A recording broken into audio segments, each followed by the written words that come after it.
So to answer his question, absolutely. Is the suppression based on Genesis 6, that maybe they don't want any cooperation from that? Exactly. Plus, it also points to the fact that given the revelation in not only Genesis but in Jude, the New Testament talks about it. The point I think they're trying to keep from everyone is it's, if you will, the prophetic ramifications. For instance, Jesus says in Matthew 24, just as in the days of Noah, so will it be in the days of the coming of the Son of Man, okay? If you understand that the days of Noah were really raunchy and we're going to repeat them, that's probably one of those things you don't want to let known, just like if the third secret of Fatima is talking about the next pope being the AC, the Antichrist, or whatever the third secret of Fatima is, it's obviously of a... Well, I don't think it's that. No, I'm just saying that whatever it is that they want to keep it quiet, okay? Well, maybe, whatever it is. I mean, there have been reports that it's been already announced. I'm not sure no one believes that, George. The fact that there'd be an attempt on the Pope's life. I mean, there are some people out there that have done a marvelous job of tracking it, and again, the point being is that it was never accepted. And I remember when, again, going back to Malachi Martin, the point being is that he did not indicate that it was anything sedate or tame, but rather so perilous and tumultuous that he dare not speak it. There seems to be a way of trying to cover up some of the things that have occurred in ancient archaeological times. What's the reasoning behind that? Why not simply say, sure, there were giants, we believe this is where they came from, they were genetically altered later on, so be it? Well, the Rand Corporation gave a report a number of years ago, and basically stated that it was their estimation that mankind was not sophisticated, intelligent, or spiritually capable of dealing with it, okay? Now, are you familiar with that? Yes. Rand paper? Well, is that also the one with the Brookings report on if mankind? All right. Yep. All right. Similar, Rand and Brookings both came out with the same one. I think the biggest issue is that it obviously puts everything into a more spiritual context than it just simply a evolutionary, chemically determined context. And I think basically it would upset the status quo, and I think that's why this stuff is all suppressed. But I don't think it's going to stay suppressed. Did you see, for instance, the flying saucer picture that was on the web where the F-16 was encountering it over Maryland? They can't keep a handle on this thing forever, George, and it seems it's interesting to me that, again, call it coincidence, we get the Mel Gibson movie Signs, we get all this different stuff happening, and then bingo, British Columbia has a unique crop circle. They start happening all over the world. You asked me about the pyramids. There are pyramids all over the world. I don't believe the Great Pyramids were built by the pharaohs who claimed them. I believe they were built, thousands and thousands of years prior to the official date. I would say that Graham Hancock has done, and Bouval and John Anthony West have done fabulous jobs. But these guys, they just get clobbered by, quote-unquote, the professional archaeological community. Well, is it possible that there were giants that lived during that period and that might explain how some of these huge boulders moved a little quicker? Oh, absolutely. I mean, when you've got boulders, for instance, in Tiwanaku that weigh 200 tons, and when they're fitted together, and they're not just straight right angles being fitted together, some of these things are fitted together in some most unusual shapes, and then you get some of the stelae, if you will, or the glyphs, the Mayan glyphs, and it shows guys with kind of like a flamethrower on their back, or a laser. It's kind of an interesting thing. You've got Tibetan monks that can move extremely large and dense matter by their writings, and people have observed it. I haven't, but using a thing called harmonic levitation. Obviously, mass and density can be affected by, certain frequencies, and evidently the ancients, and I believe because of the supernatural intelligence that was imparted to them by these, quote, fallen angels, basically mastered a lot of this stuff. So I believe, quite candidly, that Tenochtitlan, Mexico City, all of the great great structures of the world were built by the giants. I don't believe that, they were built by just the people who claimed to have built them. And if you look at their original myths, Aztecs, Incas, Mayans, none of them claim to have built the cities that they inhabit. Well, the one thing that I do not believe, and never will believe, is that they built them with ramps, and they pulled these huge, huge rocks up ramps to the top. Right, and let me share this, too. Classical archaeology states that everybody stayed kind of in their own backyard. It's called isolation, Yes. versus diffusionism. Listen, can you imagine the oar strokes of somebody that was 28 feet tall? I mean, just think about it. Can you imagine the strength of someone that could lift, let's say, 4 or 5 tons? Do you think maybe they could pedal pretty fast, or they could paddle pretty fast? And again, even if you just assumed normal technology, it would be amazing. Then you get into the Vimana, Vimana, the flying ships of the Mahabharata, the Indian flying ships, and you even get Hannibal, was basically, there are records of Hannibal encountering, flying platforms that battled him, sending him back. So, the point is that are all these guys just stoned out of their mind and drunk? I don't think so. The point is, it's amazing to me that people don't understand. Look, until the Rosetta Stone was found, that was basically a stone that enabled scholars to read hieroglyphics because it translated between Greek, the Dodetic script, and hieroglyphics. They had a tough time. And now, I believe the Rosetta Stone, I think that's what my book, Genesis 6 Giants, is. Quite candidly, there's no other book like it. There just simply is no other book like it. And I want to share with people that I guarantee them in the 479 pages, if their minds aren't blown and they go, wow, then I failed. But if I have, and I'm able to get them to think and to question, why are these things kept from us, I think it will help people to put history into perspective. And by putting history into perspective, they'll be able to see the future. You will get some skeptics who say, nah, you're nuts. Not true. Yep, I know that. And I deal with them all the time. But I say this, look, I've done my homework, and if you want to argue over the history of these things, let's talk about that. But what skeptics typically do, out of either fear, anger, or jealousy, they go into what in Latin is called the argumentum ad hominem, which basically just means attack the writer, attack the man, but you can't really attack the argument because there's too much data. And we see that continuing all the time, and unfortunately, many incredibly gifted and talented men have been destroyed when they come up with anything that is not status quo. And my motto simply is this: the status quo of history is an absolute matrix, and 90% of prehistoric history and ancient history is a lie.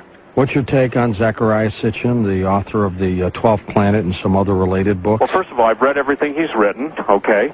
Mm-hmm. I would say this, where Zecharia Sitchin is claiming that the Anunnaki made us, okay, and that Adam was the first test tube child. Right. There are guys who are tremendous, tremendous scholars of the Semitic language. I am not one of them, okay?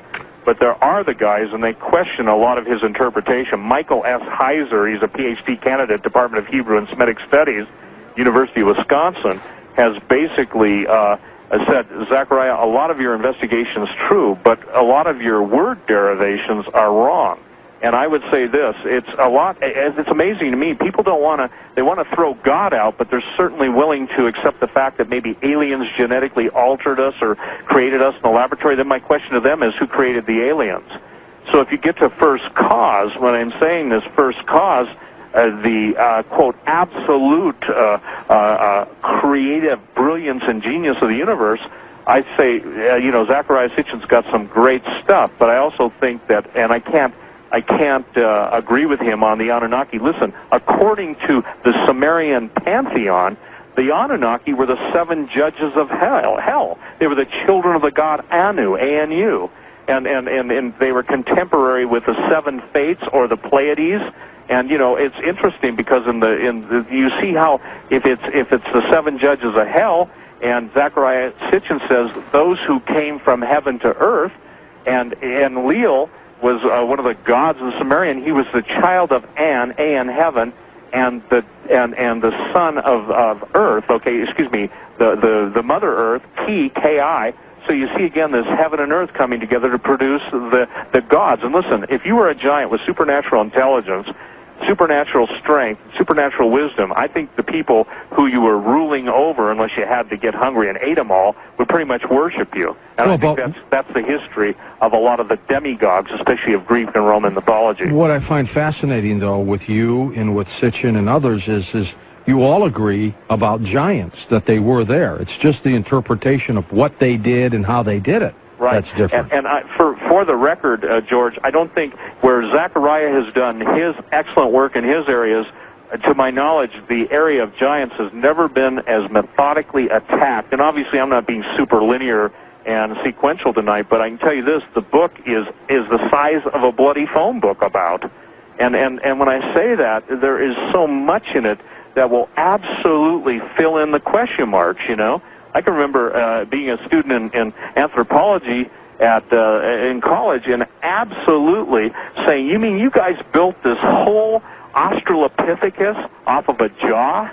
You mean you built Cro-Magnon man out of this? In essence, there's a lot more, if you will, faith and speculation than when you find a complete skeleton. Again, I would encourage people who are on the internet to go to the website, stevequayle.com. They can link to it through artbell.com and look at the chart. It's absolutely amazing. Then look at the skulls. And when you look at the skulls and you look at the chart, you go, wow, this stuff is in museums and no one's ever said, how did these guys get such big heads? Well, you know, Stephen, you and I have talked before, and there are many things you've pointed out that I go, wow, he's right on. I'm going to jump out of the box for a moment here and agree with you wholeheartedly about the origin of the giants, that they were there. I'm not sure I can believe that there's a secret group out there trying to genetically create them again. I hope that's not my own naivete here. Well, you know, again, I don't think it's naivete, but can I tell you something? Absolutely. We have a hard time. And I won't be offended either. No. I mean, our naivety is based on the fact that most of us really, and I would say this because of the blessing of living in America, we want to believe the best, you know? The problem comes when you believe the best and you see that there are people that absolutely do not wish the best for you, but wish ultimate harm. We've talked about it on previous shows we've done about jihad and the fact of unleashing Ebola and some of these horrible, horrible biological pathogens. Who would do that, George? You wouldn't do it. I wouldn't do it. But somebody will. There are people that will do it. There are people that will do it. So understand this, that when you're talking about genetics, you're not only talking about from 1999 on, you're talking about, you know, the boys from Brazil. You're talking about Mengele type stuff, and you're then talking about, you know, all of the science that was up to it, and then you're talking about what I would call the arcane science. And again, there's so much stuff that is not given to us because, again, of national security. By the way, I wish they would be honest and call it national insecurity, okay? I believe the American people are a lot brighter and the people could handle the truth. And my statement is if they won't give us the truth, that means they want to control us with the lack of truth or with a lie. Do you know what would happen if they built giants that ran amok? What a disaster this could be. Well, let me ask you this. What do you think the psychology will be that if there is real or imagined, if you will, the battle in outer space comes to the battle on Earth? If let's say this, let's say in the next 2 weeks, let's say instead of one incident, let's say we hear of 6 to 8 incidents, George, where there are actually flying saucers opening up with some kind of particle beam blasting people. Funny you bring that up. I just had a story in India of some people who have been blasted by a huge sphere-type object, and they've been burned. You got it. So that's one instant. What happens if it turns to 6, 8, or 12?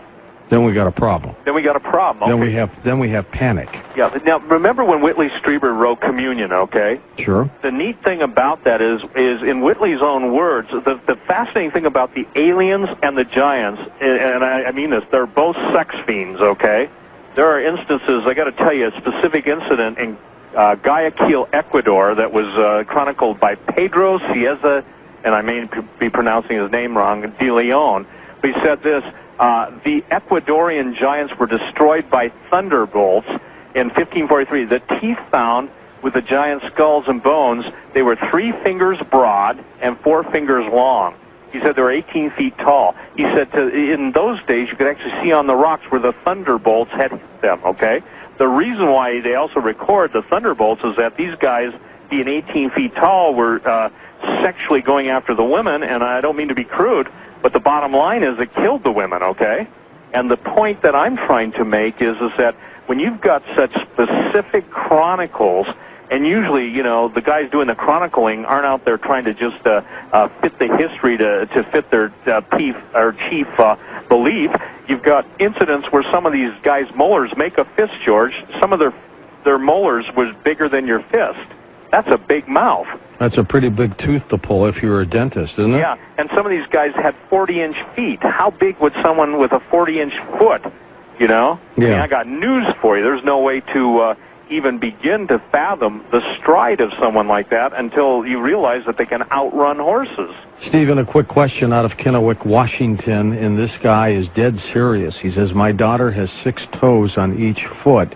What does this mean? Is this some kind of a genetic sign, or, you know, just my a fluke? statement is, if she doesn't have 6 fingers, 6 toes, and double sets of teeth, he doesn't have to worry, but it is interesting. A little baby that belongs to one of my ex-secretaries had 6 fingers on one toe. 6 fingers on one hand, but not 6 fingers on the toes. Unless they have toes, if they had toes and fingers, I'd tell them point blank that she's got something interesting going on with her. That is bizarre. If you can imagine it, a little girl with that. Right, and again, you know, I know this sounds almost. And I don't mean it to sound cynical, but when you talk about guys that had double sets of teeth, I mean, you're talking about, in the Old Testament, talks about the lion men of Moab. And you know, interesting, by the way, he's calling from Kennewick. Did he send you that from Kennewick, Washington? Yes. You know, there's a fight going on over the Kennewick man, which is interesting because in the United States there's a law that anything that is found of antiquity is automatically assumed to be Native American. But when they ran the tests, the genetic DNA tests on Kennewick man, they found out he was pretty much European in about 3,000 years, I think 3,000 to 3,500 BC, okay? Stay with us. Stephen Quayle, my guest. His book, Genesis 6 Giants. I'm George Norrie, and this is Coast to Coast AM. And this is Coast to Coast AM around the world, definitely around the country, as you listen to your favorite radio station. Stephen Quayle, my guest. I'm George Norrie. Stephen, are you afraid at all of the giants in the research you've done, or are you concerned about the future, a few years down the line here? Oh, absolutely. I'm concerned about the future because, again, I believe that with what's going on, and obviously I believe at some point we're going to undergo, whether it's a staged or an implemented or a coerced, battle, if you will, with the guys from outer space. I think that we've got to have the knowledge. See, George, I believe with what I've done in Genesis 6, I've presented kind of, I guess, the key to unlocking history. And with the sister book that's Aliens and Fallen Angels, the Sexual Corruption of the Human Race, it's taking away the fear factor. It's not adding to it. But I can tell you that what concerns me is, again, that people who seem to be preoccupied with the mundane things of life. When I say the mundane things, just a day-to-day grind, when a lot of this stuff starts to happening, we're going to see a lot of people losing it. In other words, you know, it's going to flip them out. And I think if they have the knowledge base and they see how all this relates in history, I think it makes, you know, what could be considered scary and unnerving subject matter, I think it can make it a lot more palatable. Let's face it, most people in 20th century America or 21st century America now don't have to deal, they think, with the Middle Ages and demons and all the stuff that goes along with that, but I'm suggesting that all that stuff's going to come to the forefront. And let me share this, too, because I always get yelled at for not giving out my telephone number because a lot of people are on the internet, but there are people that are listening that aren't on computer. Well, that's true. And so you guys don't get all the calls. My number, everyone, is 1-800-424-7870. 1-800-424-7870 for those who would like to order the book. And again, George, I think that by having such and this thing is a reference book because, I mean, the whole half of it is an encyclopedia of this stuff. I think it's put it together in such a way that there's no scare factor, but it's absolutely fascinating. And like I say, it gives you a groundwork to understand not only prehistoric history and ancient history. And by the way, my definition of prehistoric is prior to Adam and Eve. And the point being is it explains a lot of the monuments and who built them. Again, if you've got 10 guys that are 26 feet tall and they can each carry 5 tons, it makes 50-ton, blocks of stone pretty manageable as, trying to come up with a certain amount of slaves with a certain incline to the ramp and certain ropes. It's just nonsense the way that modern history and ancient history has been presented in modern times. First-time caller, you are on the air with Stephen Quayle on Coast to Coast. Hi there. Yeah. My name is Reed. Well, hello, Reed. How you doing tonight? We are doing well. Thanks. Listen, I just want to tell you, George, you're just a real worthy substitute for Art while he's out. I listen to you every night. I don't get much sleep. It's yeah, me either. Intriguing, fascinating topic tonight. Steve, I got to hand it to you. You probably put in so much research in this and that. I have a couple stories, too, about these giants. First of all, about 6 months ago, a man called Art and invited him to take a trip to his property in Utah, where he's way out like in southern Utah, St. George area, and he had a cave that he discovered on his property and had 3 of these giant mummies in there. They were like 12 feet long. Art was going to take him up on it. I don't know if he ever went out there or not, but it's awfully funny. You don't hear about it anymore. It got shut up real fast. I think probably the Smithsonian got a hold of it and got the bones and took them away. I haven't heard any more about it, but Art might know something about it. But I'm sure this ties in with what you're talking about. Also, in the latter part of the 1940s, after World War II, there was a miner that was going down the Colorado River, and he discovered this cave. And in this cave, he went in there, and there was this huge monolith. I mean, they estimated the largest one was 180 tons, standing erect, with hieroglyphic type writings on it. Oh, and there was monoliths all over this cave, and there was over 5,000 of these giant mummies in there. They were huge people. 5,000 of them? 5,000 of them.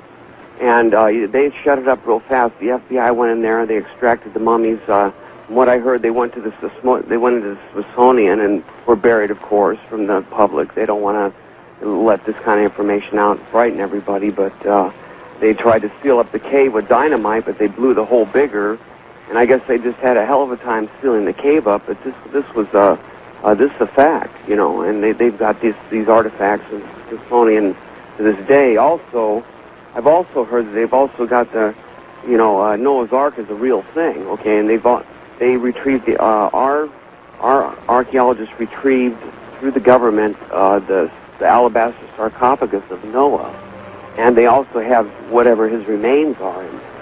Well, Stephen, have you ever heard anything about that? Well, yeah, especially from the time the supposed first of all, I believe obviously Noah's Ark is real. I believe that they have located it. I have heard rumors about the alabaster sarcophagus. The interesting thing is that there are people that claim it's on the top of Mount Ararat who have actually gone up to it. One of the former astronauts, I think, Irvin went up there. And, so that doesn't surprise me. I want to thank you, Reed, for sharing that story about southern Utah and the Grand Canyon, because, again, if people want to read the most fascinating thing in 1905, Kincaid found also a labyrinth with mummies, giant mummies, and hieroglyphics, and everything in the area of the Grand Canyon has an Egyptian name. And you ask yourself, okay, how does that happen that something in, the Colorado River in Utah or wherever, forgive me, not Utah, but Colorado, where that Arizona, where that can happen, how is it that they all have Egyptian names? And the obvious answer to that is that it had to have been passed down for a long time.